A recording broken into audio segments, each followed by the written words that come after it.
I normally like to analogize my way into subjects. I normally like to give kind of background and stories behind what I'm about to go into. But instead, let me just tell you something about Tom Benson, or let me just give you this scenario, right? This is tough. Scenario second. Let me give you the facts first, then the scenario. Tom Benson signed Drew Brees for the New Orleans Saints. I want you to think about that. And I know it seems like a no-brainer now. It's like, oh, of course he signed Drew Brees. Like, why wouldn't you sign Drew Brees? Remember when he signed the Drew Brees? When he signed Drew Brees initially, it was not looked as a no-brainer. It was looked as a very high-risk situation. Drew Brees was small. He was coming off an injury. The Chargers didn't want him, and they've had him for all these years. So if they didn't want him, clearly why would anyone else want them? Tom Benson took a chance. He got a Hall of Fame quarterback.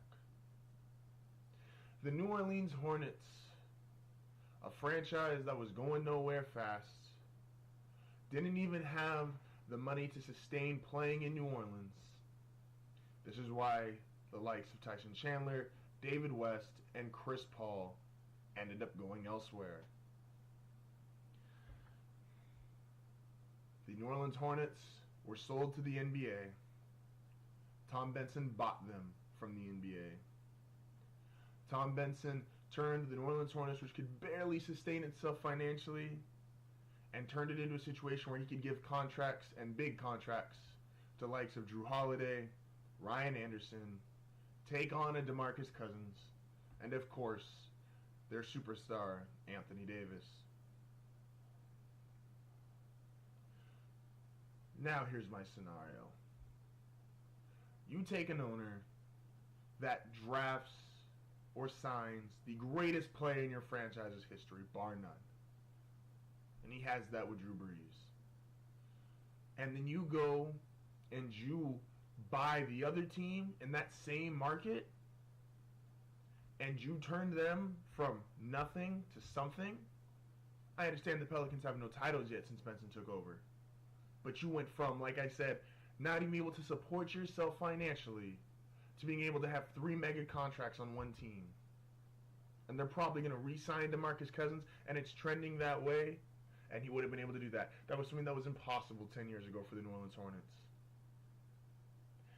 What if Bob Kraft owned the Patriots, drafts Tom Brady?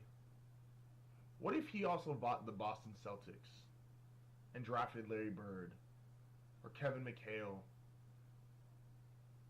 What if Jerry Jones, after becoming a mainstay with the Cowboys, what if he then went bought the Mavericks?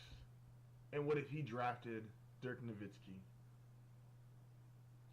And you might think these are outlandish and outliers. You might think there's no true comparison. The Celtics are up here, the Patriots are up here, or the Mavericks and the Cowboys are up here, and the Pelicans and Saints are down here. But wherever you think they are, it does not matter.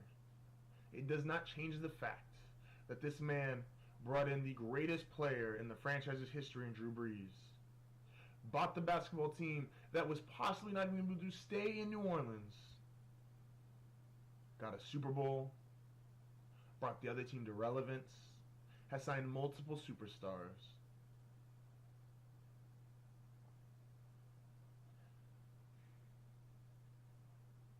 Tom Benson was 90 when he passed on March 15th.